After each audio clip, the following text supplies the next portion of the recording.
Okay, welcome everybody to our fifth webinar in the series. Welcome back if you've joined us before.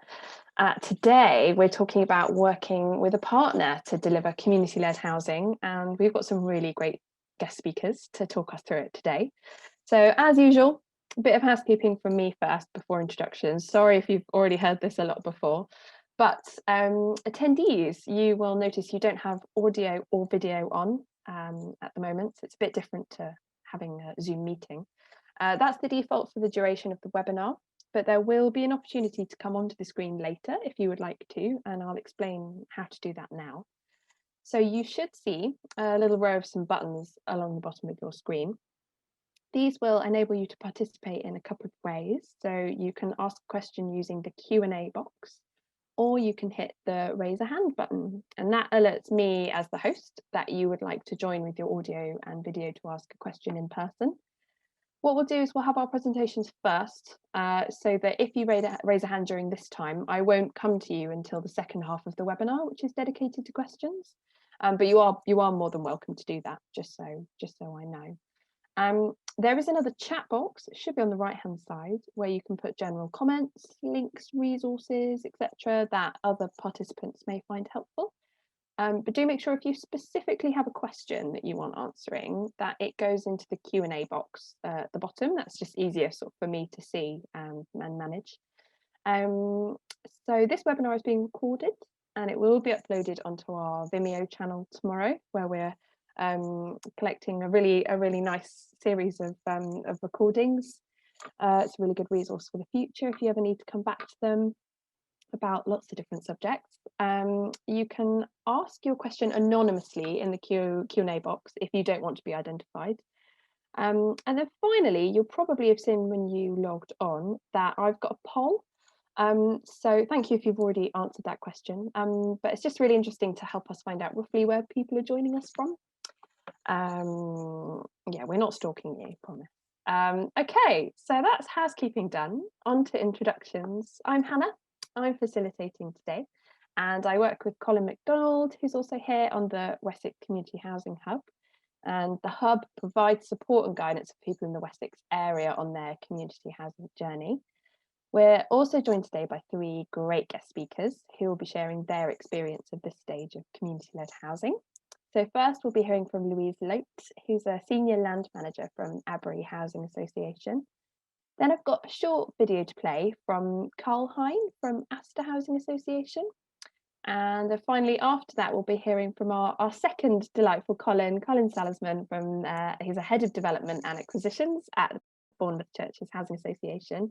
And Monica King, who he works with, who's the company secretary of Bridport Co-Housing in Dorset.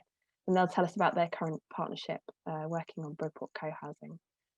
So we'll have these presentations for about half an hour, maybe a bit more, and then we can move on to questions. And we've also got Colin McDonald, Colin M, as I'll call him now, on hand as the community housing advisor to help answer any questions. And then once we've finished, I'll be sending out a follow-up email of any resources that we've discussed. Cool, so that's enough from me. Louise, if you're happy for me to hand over to you, that would be great. Sure, thank you, Hannah. Hi everybody. Yeah, so as Hannah said, my name is Louise Lote from Abbury Housing Group. Not many people might not recognise Abbury at the moment because it's a newly kind of branded organisation, formerly Yarlington Housing Group, which is based in South Somerset. So we were, prior to being Yarlington, South Somerset Homes, and were formed from a stock transfer from South Somerset District Council. So predominantly most of our stock is within South Somerset, and then we've obviously expanded into other sort of neighbouring local authorities. In November of last year, we merged with a larger housing association called Radian that cover more of the sort of southeast of the country, and the rebranding of that new organisation, bringing the two together, has formed Abbury, which has only sort of recently been launched. So so many people will know me much more as a kind of an ex-Yarlington kind of colleague. So the reason that we've obviously always had a development programme, and obviously being largely based in South Somerset historically, we had a real commitment to delivering rural housing schemes, as well as schemes in urban areas. And sort of back, I think in about 2012 it was, we became involved in our first sort of formal community-led housing scheme, which was a community land trust development in Norton of Hamden.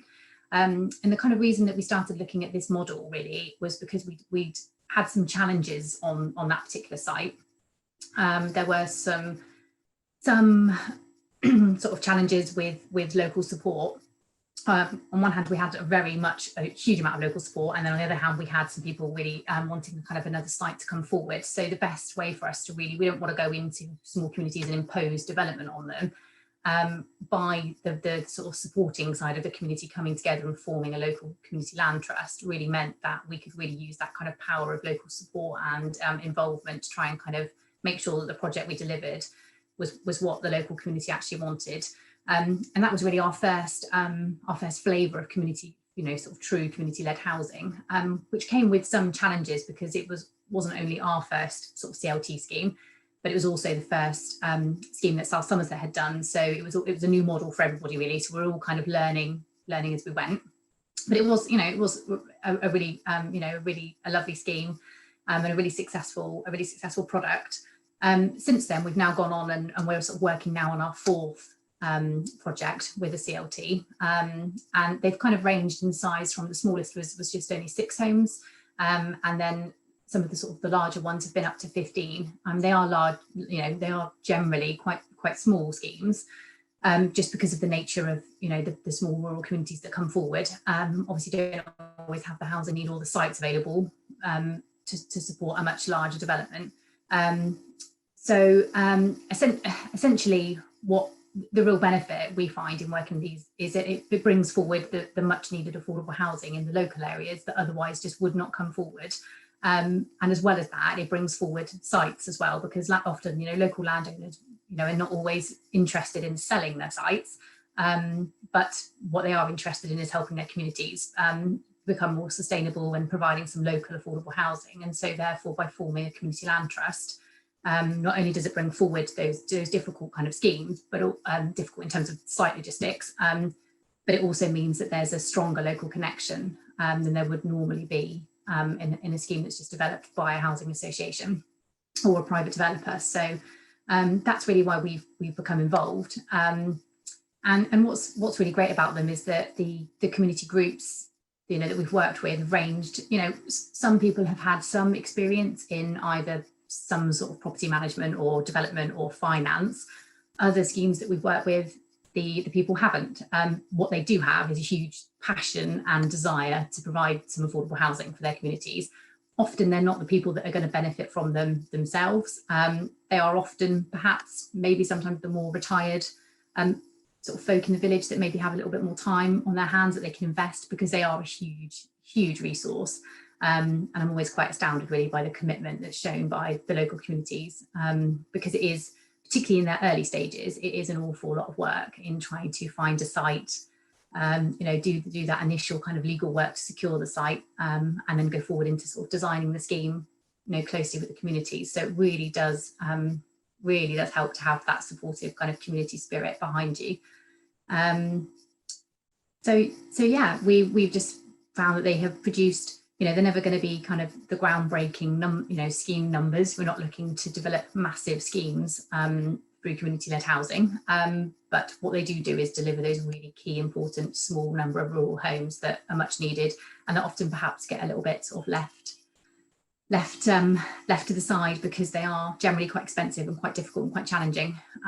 But then also you get the benefits, so they are perhaps most rewarding and the most needed. Sorry, bear with me a second. I'm on a meeting. Okay. Sorry about that. It's the troubles of working from home. Someone at the door. Luckily, my husband's also working from home, so he can deal with that. So yeah, it's something that I'm personally quite passionate about, and it's something that certainly our organisation has been passionate about in the past. The challenge that we have now, being part of a much larger organisation, is still being able to support those really small communities, because the schemes do only develop generally quite small numbers, and we have to balance that with the needs of filling our kind of fairly ambitious development programme. So we don't generally now look at sites of less than 30 homes. So we would probably, moving forward, even on a community-led housing scheme, only really looked to partner up with people where we can deliver more than 30 homes as a minimum, just so that we can make sure that our resources are used for their best purpose, really. So that's just a little bit of an overall flavour of the work we've done, if that's okay. Nice, yeah, that's great. So yeah, I suppose, no, don't worry. That's the perils of working from home, but it's totally fine. Yeah, and I suppose just a quick cheeky question from me before we move on is yeah, sort of how do you tend to find that if someone is interested in developing a community housing group, do you tend to find that they'll come straight to you to sort of to express an interest in working with you, or do you tend to find they've been referred on, say, from an organisation like, yeah? A little bit of the two, but usually referred on. So we've done work in the past, Wessex community Wessex CLT project. I'm not sure what they does now. But yeah, so in the past we did our first scheme with them, and then we found that we've always been kind of put forward or asked to submit an expression of interest for another emerging project, and then we kind of get involved. But then also, if I've spoken at other events, things like this, or conferences or something, then we often find that sometimes generates some interest as well as our kind of our existing CLT groups that I keep in contact with. Obviously, if they're speaking as the secretary of the CLT, they might then pass on our details to other groups, you know, if they get asked to. So yeah, we can kind of get inquiries from a few ways, really. Nice, great, brilliant. Oh, great. So thank you, Louise. I'm going to play now a video from Carl, but if you're all right to hang about and help us answer some questions at the end that anybody might have about working with the housing association, that would be great. So I'm going to share my screen now and show you the video that Colin recorded earlier. Colin McDonald recorded earlier with Carl. He wasn't able to be here today, and Colin wants you all to observe that so Carl's gone for a visit to Corfe Castle today in Dorset, which I believe, Colin, you might have to correct me on my history, but is destroyed in the Civil War. I don't know if you're nodding or you are nodding. Great. And Colin wants you to observe that they both have very dramatically different hairstyles, and that yeah, they both look like they could be doing a historical reenactment. I should say no more. So I'm Carl Hine. I'm Development Manager for Community Housing for the Astor Group. So the Astor Group is a sort of medium-large size housing association. We own and manage around 30,000 homes across the south of England. And we're a very community focused organisation. So we like to think of ourselves as the market leader in the delivery of CLT partnership schemes. We've completed 11 CLT partnership schemes to date. We've got 3 more on site at the moment, all due to complete by January 2021. I've been at Astor for 10 years. I've been doing this for 8 years, so I only work on CLT schemes. I believe I'm the only person in the country that has that sole community-led focused development job as a housing association. So obviously the number of CLTs has dramatically increased over the last 3 or 4 years, and we're finding now that we're being approached on average probably by a new CLT every week or 2. We can't take on every project, so it's probably worth people bearing in mind that your preferred HA, whoever that is, might not have capacity to take your project on. I think we're working with around 18 CLTs at the moment, which is probably about the limit for us.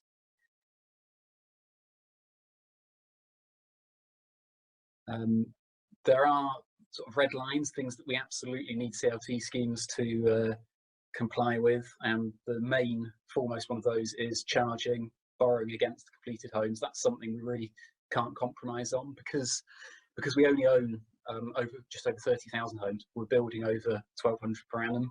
That puts us nationally as the #1 housing association in terms of that ratio, which just means we really do need to borrow against everything we build. So I'm very clear to make sure CLTs understand that from day one. That's something we can't compromise on. I think where we've got a very rigorous set of procedures for everything, usually in benchmarks, and we know exactly what parameters a scheme needs to fit into, I don't think you can apply those parameters to a CLT scheme or a community-led scheme. And I think if you were to go into the process of working with a CLT and trying to fit their scheme into those boxes, things would unravel quite quickly. I think you need to be conscious of that need to be flexible. And I can think of lots of examples where we have been. I quite like asking a CLT to draw up a wish list of what they require from their scheme over and above what we'd ordinarily do. So I think it's been quite an interesting shift over the past 4 or 5 years. So previously, with our earlier CLT schemes, ASTA would fund the planning application, appoint all the consultants directly, and it would be a partnership where the CLT had an input into the design, but ASTA very much had that direct relationship with the consultants. That's now generally changed over the past few years, where CLTs have accessed Community Housing Fund revenue grant funding. They're able to directly appoint those consultants.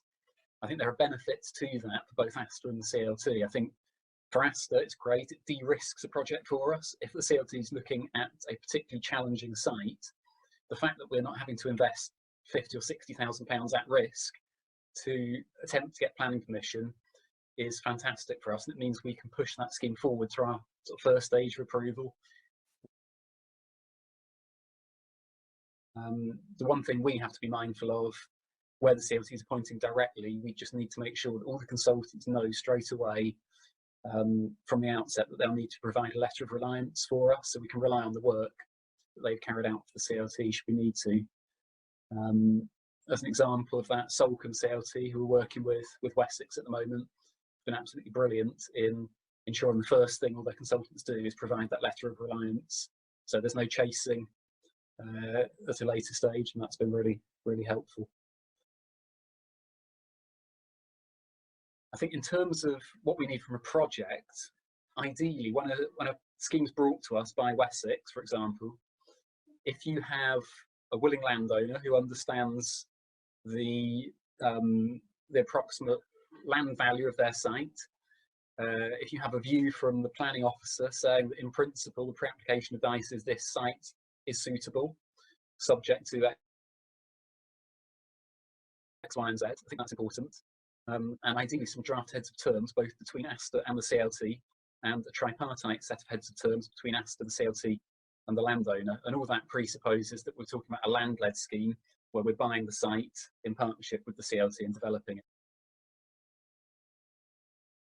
In terms of what we need from a group, from a CLT, I think commitment obviously is the first thing we need. We need a group that's committed and understands that it is a fairly long process. On average, it could take 5 or 6 years from the group forming to any homes being delivered. It will be challenging and it will require a lot of input, a lot of time and effort.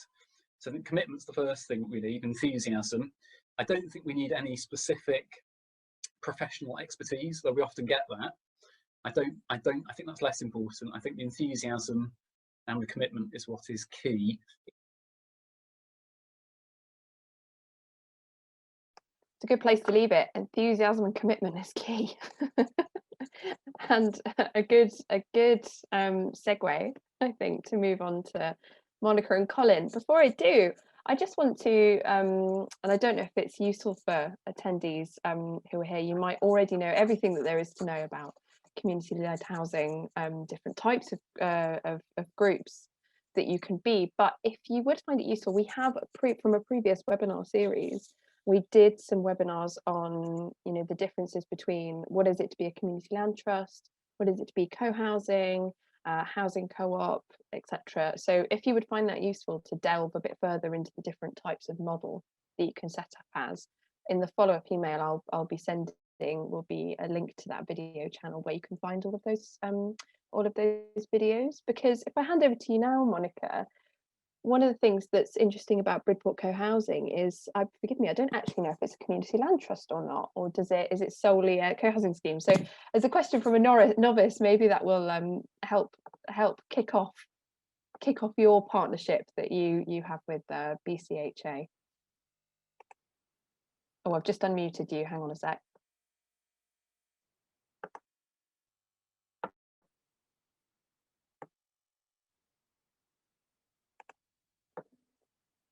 Wonder if that made its way.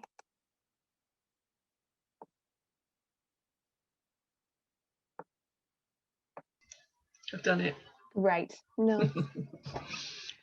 Yes, that's a very good part. Yes. I've lost my place because of trying to find them muted. Remind me what the segue was about CLTs and Yeah, or just like, so I yeah, that's suppose it. from, I've got there. are you a CLT is maybe a Yeah. good place to start. Yeah. Yep, we are a CLT. Okay. We spent quite a lot of time chewing over what we should be. And this, we're talking about 10 years ago, when there were not a lot of CLTs about, but we were advised, we went to see our MP, Oliver Letwin at the time, and we posed our question, we watched his brain working, which is quite impressive, and he came up with CLT. What we wanted in a CLT was that we would have our own local lettings policy, because as a co-housing group, we wanted a say on who was going to be part of that community. So yes, indeed, we went for the Community Land Trust, and I've never regretted it, for various reasons, one of which the community, the UK, the National Co-housing, the National Network, no, National CLT Network, sorry, tripping over my nationals. They have in those 10 years, they've actually come on leaps and bounds and become a very significant organisation. So when there's a need to lobby Parliament because they want to do things like, say, let's ban leases, which would cut us off at the knees, so to speak, they've been a really good lobbying group. And so I've not regretted that we've chosen CLT. We were once called Bridport Co-housing Community, and so we had dropped the community, which is a mercy, because otherwise we would have been Bridport Co-housing Community Land Trust, which would have been rather silly.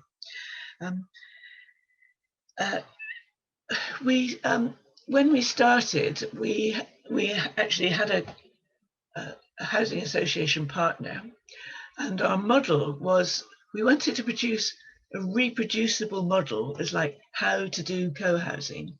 So we had our housing association partner, and we had some professional advisors, and that was our starting point. And the housing association was going to develop the site, build the houses. We would build the community, and they would sell us and rent us all the houses, and we would keep the freehold. That was our original plan. But I'm afraid the crash of 2007-8 rather interfered with all that, as all the funding started to get cut off. That rather, the amount of grant available just reduced year on year, from a really nice high to an unmanageable low. So Bridport Co-housing realised that nothing would necessarily happen until we started to take the reins in that context.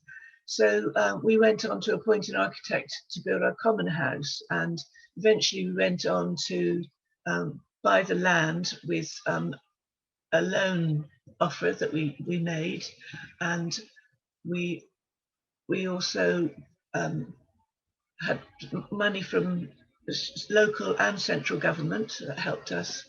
And when when both of our planning applications were being considered at West Dorset, it was West Dorset then, we had a unanimous approval, which apparently was quite unusual to actually, and a lot of very encouraging words from councillors who thought it was a really good way of developing.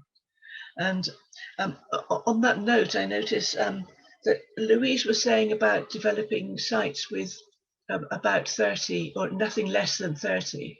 Well, actually 30 is a sort of like very good number for co-housing. It's deemed to be a very successful, it's big enough to have variety of skills and personalities, but it's small enough for people to know one another. So if another co-housing group approaches you, Louise, and they may well, you would bear in mind that that might be something working in your favour, the smaller groups. Over the years, we've had several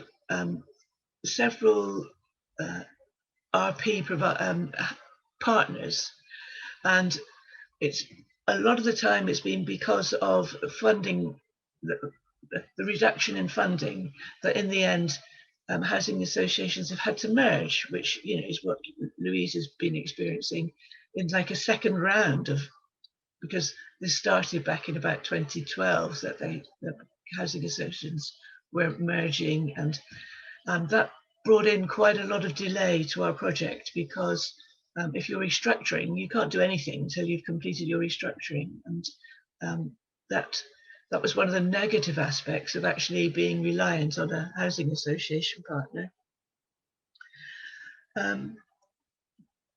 We have at various stages considered whether we should be an RP ourselves. Actually, we realized we had no expertise, and particularly we were scared of the idea of having loans of millions of pounds. Many of us have bought houses, so we understand that sort of volume of money relating to a single home. But it's now going to be 53 homes we're building. That was more than we could bite off, let alone chew. What I would say about our RP partners, they've all taught us something or other.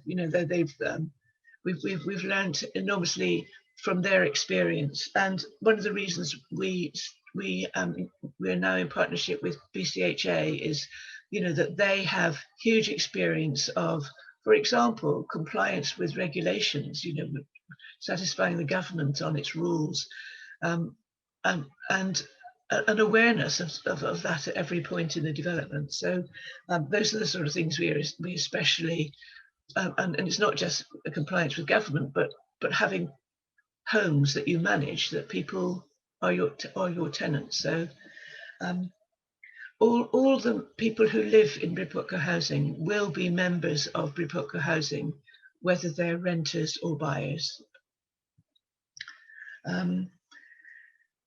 BC, when you're in a partnership, obviously there is always compromise. So BC has had to give up some of its autonomy in order to bring our housing association partner on board.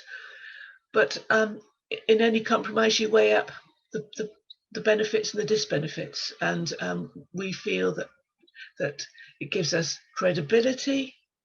Otherwise we're just a bunch of amateurs, in the real sense of the word, full of enthusiasm, and what was the other thing Louise said? Enthusiasm and commitment. So we have that, but we, managing millions, bit uncertain on. So it obviously gives us credibility with government grant funding and all that sort of thing if we have an established, proven housing association partner. So at that point, can I hand over to Colin, please? Sorry, Colin S.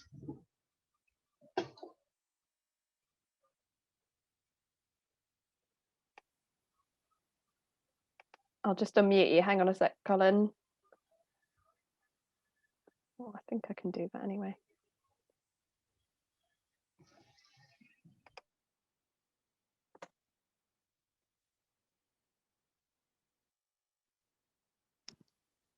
Hello. There we go. Hello. Oh, hi.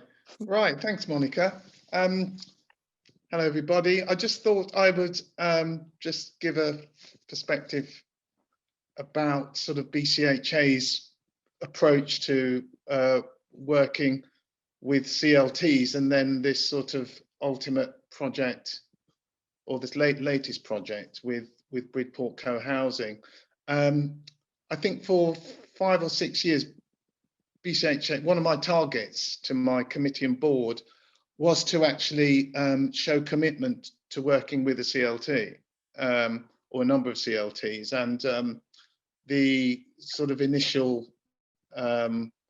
approach in terms of resources was that it's likely to be quite a small project, 5 maybe 10 units in a rural location in Dorset. The CLT would probably be, there's this stereotypical idea of a CLT who are sort of the great and good of a locality, have no interest in the properties themselves, and want to sort of try and work locally to release land for development for local people. So that was the, the sort of target, the development target or plan.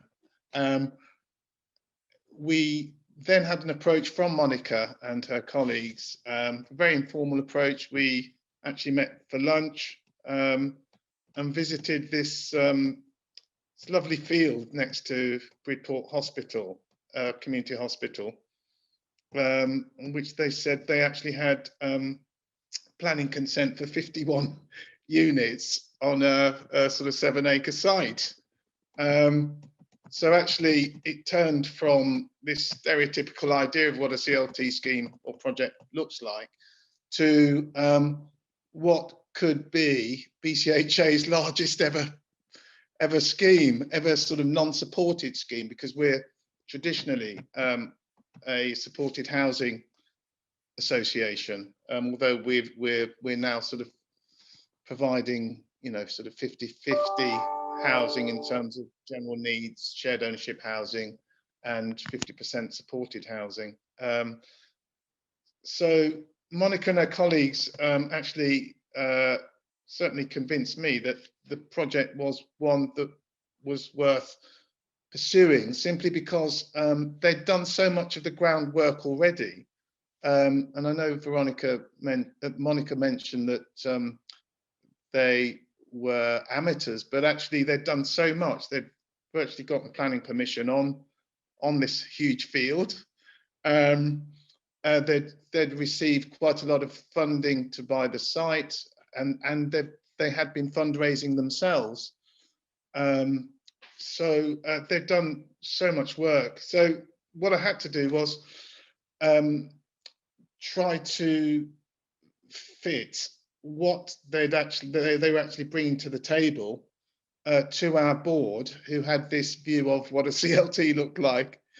And it was quite challenging for me, because I really had to sell the benefits of moving forward with this project that actually didn't meet much of the criteria that we had for working with the CLT.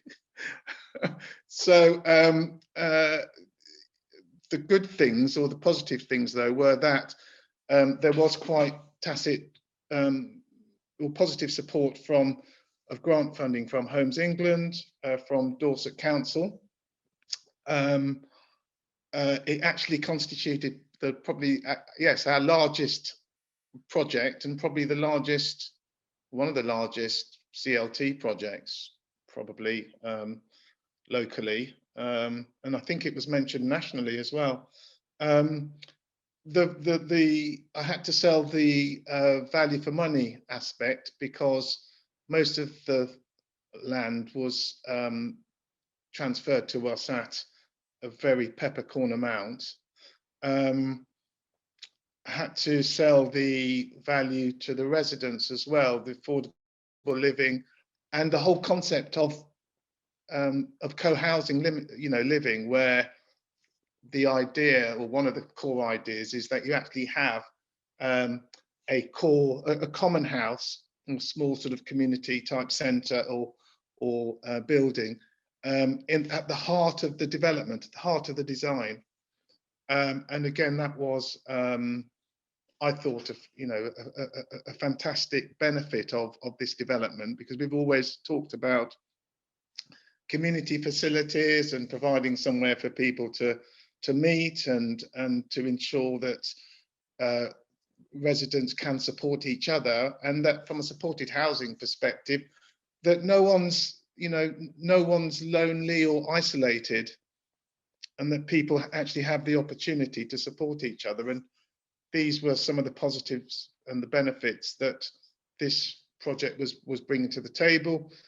The other positives were the sustainability aspect. There's going to be an ESCO running the PVs and the air source heat pumps. The residents will get reduced heating costs. The biodiversity management, extra tree planting, homes for key workers, because it's next to the community hospital. We've got specific allocations for NHS key workers. There's even a guest house or there's 2 guest rooms that we've got designed in. Well, we've got Bridport Co-Housing has designed these guest units in, which is fantastic. There's going to be active management of the development itself and the communal areas. Positive aspect was also getting or choosing through competitive tender a local contractor. We actually had to ensure that the units were chargeable as well. So there's a lot of work on that side of the negotiations. I think Carl picked up on that as well. I think another thing that helped was we shared our employer's agent with Bridport Co-Housing. So basically, Bridport Co-Housing, out of the 51 units, Bridport Co-Housing will be delivering 13 of those units. And it was important to have an employer's agent that actually understood what we were all doing rather than what BCHA were doing, and then, you know, working with an employer's agent that would be working traditionally for Bridport Co-Housing.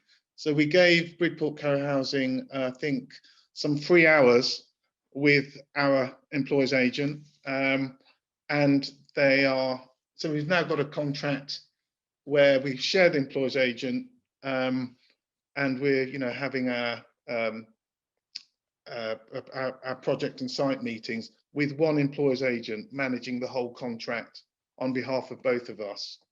The key documents really for my board or committee was to make sure that we actually had a lease agreement in place, development agreement, and a funding agreement in place. Those were the 3 key documents that my board needed to see, with a sort of recommendation from our solicitors, from our lawyers as well. Yeah, so from what turned out to be a project with, you know, for a few units, you know, 5 to 10 units, with the great and the good sort of volunteers with no direct interest in the land, turned out to be something very different. But we're now on site. We've been on site since February, and happy to take any, you know, some questions later on. Brilliant. Really a happy ending, or not a happy ending because it's only just started, but it's so nice that you're on the land and you're there. Just quickly before we move on, could you, Colin S, just explain an employer's agent a bit more? Yes, yeah. The employer's agent is basically the firm of, well, they represent the employer. So what I would normally say we've actually got a couple of trainees at the moment, graduate trainees, and what I normally say is that rather than speaking to a contractor, we would prefer that any communication is actually made from our employer's agent, who is generally a firm of quantity surveyors and building surveyors as well, who act for us, the employer, in terms of that interface and ongoing monitoring of the project with the contractor. So they'll prepare a JCT contract or traditional contract. They'll prepare the tenders. They'll provide a tender analysis as well. They'll do all the legwork that you need to do to get into a contractual position with a contractor.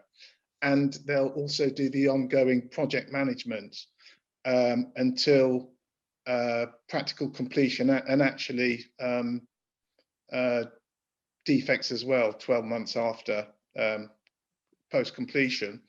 And they'll also validate each of the monthly invoices coming from the contractor for payment.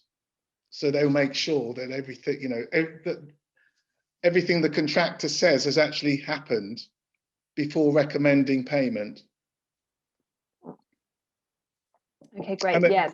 Yeah, they'll also do other things like, you know, right at the beginning, they'll send the contractor the employer's requirements, which are the requirements for the build, the quality of the build, materials and so on. And then they'll negotiate, because the contractor will come back with their proposals, contractors' proposals, and will arrive at, some people say, a compromise that then forms the main JCT building contract. Okay.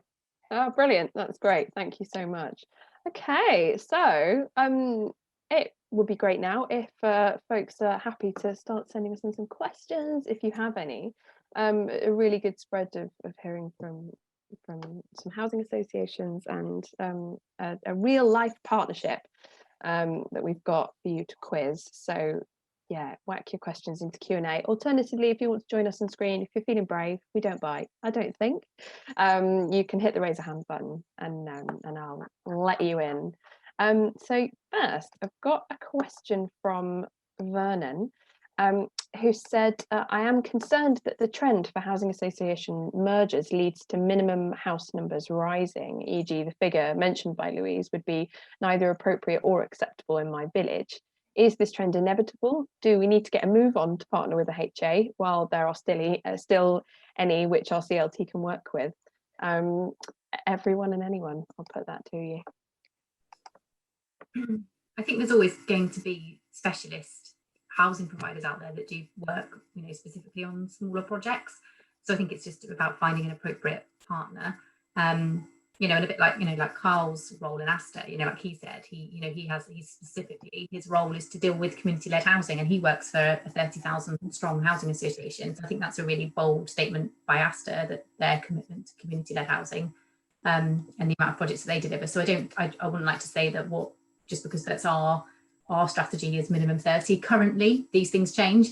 I wouldn't want to talk on behalf of other HAs, because they may have a different approach. Yeah, great. Colin M, did I see your hand go up? Do you want to jump in? Yeah, I thought I'd better try to answer this one, as I'm kind of fairly neutral, as it were, in not working for a housing association and not having any particular policy. But I think I'd just back up what Louise has said, that I don't think it's necessarily anything to do with the size of the association. It's to do with what its policy and profile is. And on the one hand, you could say that the more mergers there are, the more those larger associations have a greater amount of stocked collateral to borrow money against, and might be in a better position to subsidise the more expensive schemes. And also, the more they might be able to concentrate some of their specialism. So, as Louise said, we've already seen that Carl is a specialist within Astor that have clearly decided to have one person dealing with community land trusts. So it might be more to do with what that housing association's particular profile is, and that is I guess it is difficult if you've got a scheme that a particular housing association isn't willing to look at, but other housing associations may be. And apart from us trying to get Louise and Colin to swap schemes, other housing associations are out there that may or may not be willing to look at the particular scheme that you've got. However, I would take you back to the point that Carl made in the video, which is probably more pertinent, that whichever housing association you're looking at, there's also a question of timing and capacity. And one of the things that we've all got playing against us at the moment is because the government is still playing a bit of stop go with will it fund schemes or won't it fund schemes, and when do they have to be funded by, and what the deadlines are that are operated by Homes England. We do tend to get these bottlenecks where various groups have been working on schemes for some time, and then they all come to fruition at the same time. So that's an issue for all of us to try to sort of manage capacities and bottlenecks as time goes on. So I hope that gives you a bit of a broader perspective.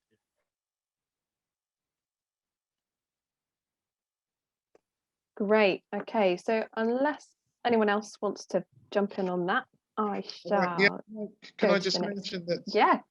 Yeah, that like I say, our approach was to, and still is, to work with CLTs on those smaller projects. But up till now, we are actually working with a CLT in Poole, but up till now, I think of the 5 or 6 CLT projects that we sort of carried out appraisals on, just that basic sort of cost and risk appraisal on, we were basically outbid by other associations. So, you know, we were outbid. So it's a difficult one, isn't it? If you're committed to some of these smaller projects, but actually can't afford to deliver it because other providers are, you know, perhaps being more competitive. It's you know, it's quite difficult. But I think the work that Wessex are doing is great in terms of actually bringing together projects and then targeting certain RPs rather than a sort of whole list of them, where it can get very competitive, because we are, you know, besides being affordable housing providers, I think there's a part of us that's very competitive, even especially financially, and we're an association that really don't have the financial resources to be overly competitive, except where there's good levels of grant. Yeah, absolutely.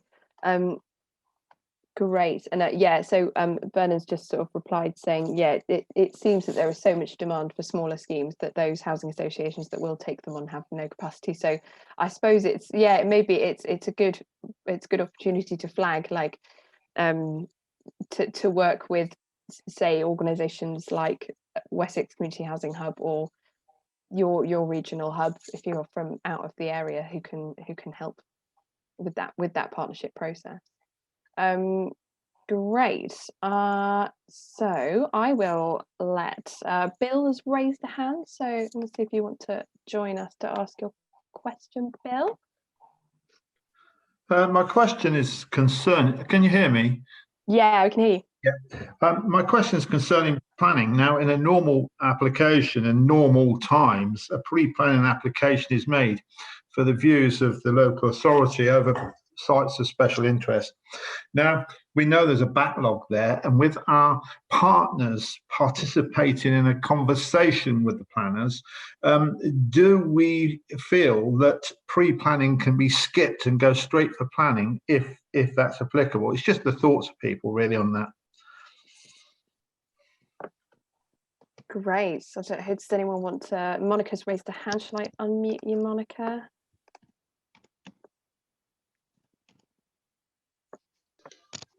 Okay. I think that in our experience, the pre-planning was essential, but that was because what we were bringing to the planners was something that they had no idea how to deal with.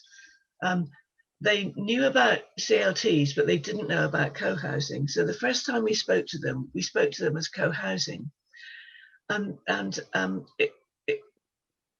What came out of that was very, it helped us to understand that we're involved in an educational process as well. Anybody we deal with, we have to tell them what co-housing is. And so we went away and we then reproduced ourselves with the planners as a CLT. And we know what a CLT is.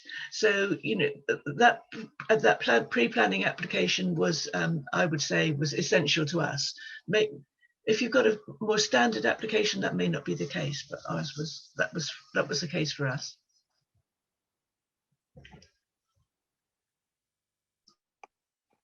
Really useful. Go for it, Louise. Yeah, I think I would just sort of chip in and say on a community-led scheme where predominantly you're looking at 100% affordable housing, often the local authorities are going to waiver any pre-application fee anyway. So I think personally, I think it's just quite good practice to try and engage with the planners. I mean, whether you then get the same planning officer dealing with your case that you might have spoken to at pre-app is, it's just luck, I think. It doesn't mean that but I think, it doesn't mean that it solves all the problems, but I think that really engaging with the planners early is essential, really. Yeah, we follow that on from what you're saying there. Is yes, we do appreciate the fact that pre-planning is helpful with the planners understanding what you're trying to achieve, I suppose. And also their opinions on it. But at the moment, there's such a crunch box with planning that it's all being held up, and it's slowing up our process. And the thoughts are that if we can rid ourselves of pre-planning by being connected with all our local authority partners, etc., we can actually do away with pre-planning and go straight for it. So that was the way of us shortening our time in planning, sort of idea.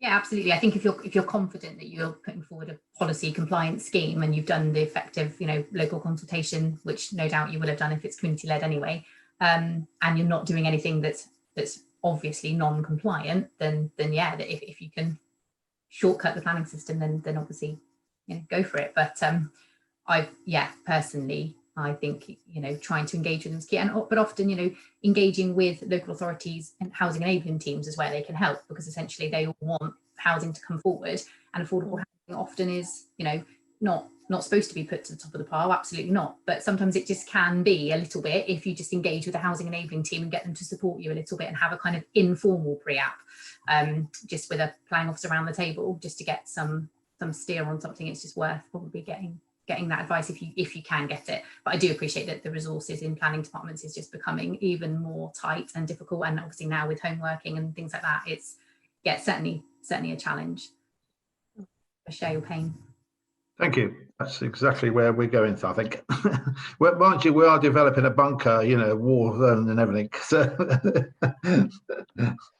Brilliant. Oh, great. Thank you very much, Bill. So I will go to the next question, which is from Debbie. So it's a great question, actually, because it sort of leads us on to, we do have future webinar about kind of ongoing allocations, management and maintenance. But Debbie's asked a question for Bridport Co-Housing. What role will your registered provider partner, WCA, have in ongoing management of the housing? I don't know, whoever wants to tackle that first. Colin S. Yeah, Monica, if you're happy for me to take this one. Sure.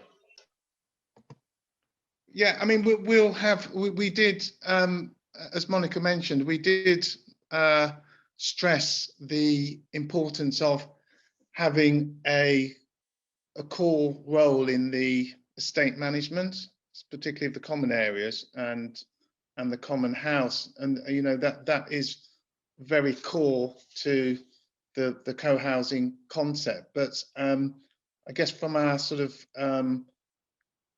compliance perspective, the perspective of ensuring that all the fire issues, all the fire safety issues are adequately managed, and all the sort of what we call the go to jail issues are properly managed. It's not the only reason why we're sharing in the estate management, but they're quite important to us. So we have an equal membership of the management of the shared areas and the maintenance. So, for example, if Bridport Co-Housing, who are very committed to carrying out a lot of the maintenance on some of the maintenance on the site,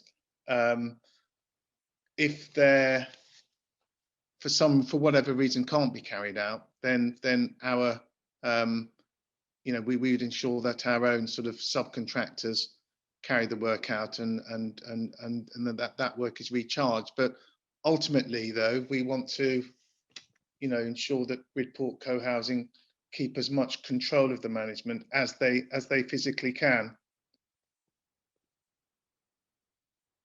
Great. Yeah, go for it, Monica.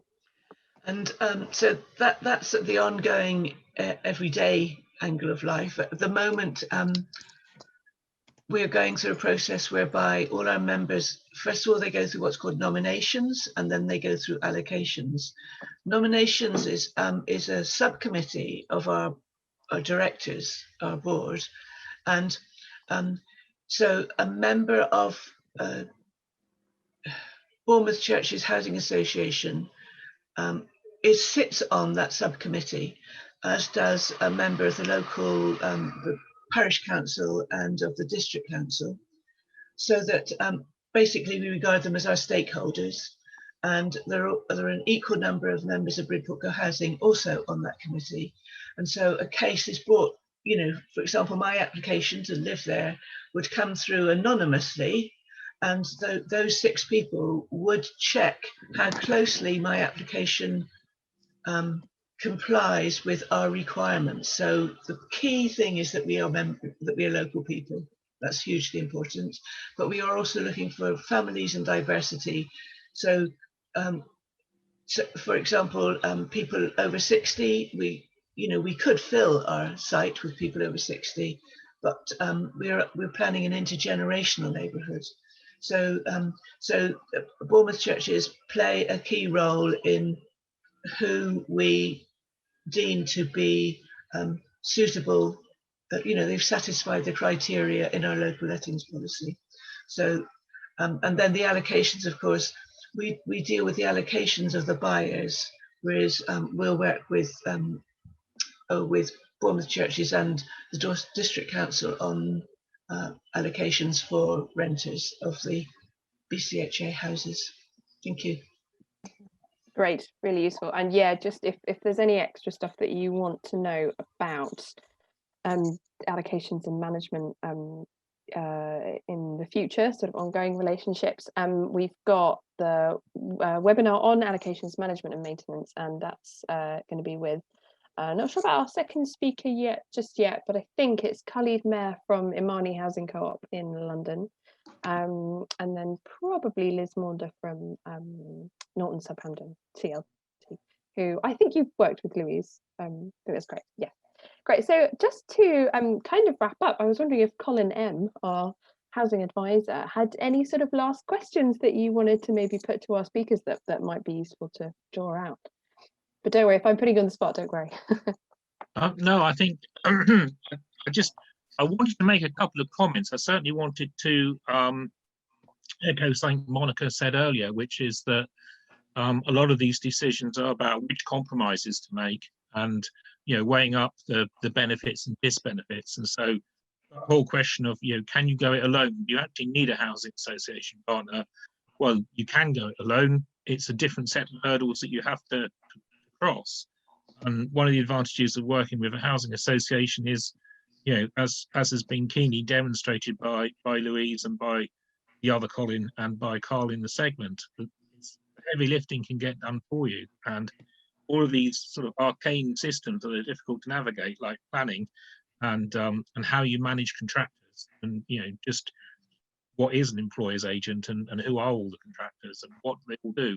All of those things are second nature to these guys, so they know how to do it, and that's one of the advantages. And the only other thing I'd wanted to add to, I think that Carl said it, and I think that somebody else, I can't remember whether it was Louise or Colin, also said it, was about enthusiasm and commitment. And you the community group, need the enthusiasm and the commitment. You don't necessarily need any professional expertise. That might be a bonus if you do have it, but the professional expertise can be brought in from somewhere else. And what I would add to enthusiasm and commitment is the only other thing I think you need is a modicum of common sense.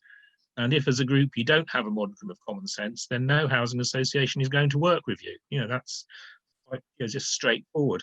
The question I'd ask these guys, which I'm not sure if it came out in the discussion of which housing association to partner with, and do they have different profiles, and what size schemes will they work with, and so on, was I'm not sure if anyone mentioned geography, and I think that might be another factor, and it might be just handy to get both Colin and Louise to say something about the areas in which they're willing to work, and the areas which are too far from that core activity for them to expand into, just as an example, perhaps.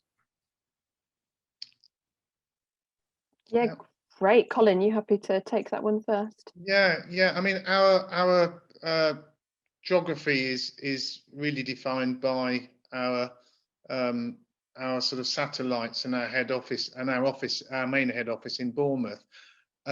which is on the back of some of our supported housing projects. Like we've got George House in all the way in Plymouth, which is a 46 unit place for change, quite an amazing building. So that's also an office base. So we go as far west as Plymouth in Devon, and we go as far east as Portsmouth.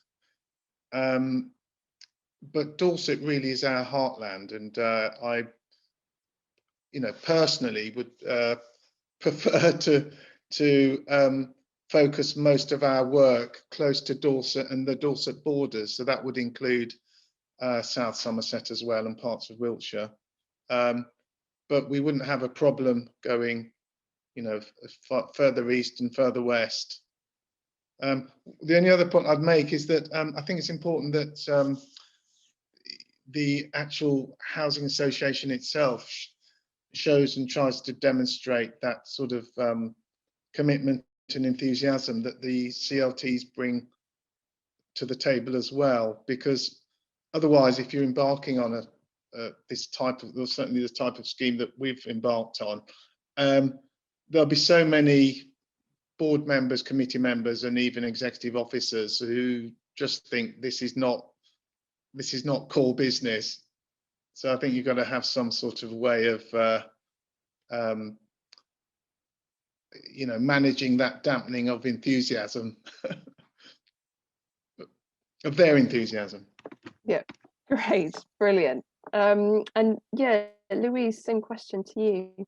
Yeah, sure. So again, we have quite a clearly defined geography, which is fairly large now since our merger. So probably the main area that we don't really cover over the south is Devon. We no longer have a growth strategy. We do have some stock in Devon, but we don't sort of pursue any further development down that way. So we're focusing more our kind of operation on kind of Somerset, Dorset, Wiltshire, and then we go up as far as kind of South Gloucestershire, and then we go all the way across to South Oxfordshire and down to looking at the map, Mid Sussex is kind of our end point. So and anything in between, really.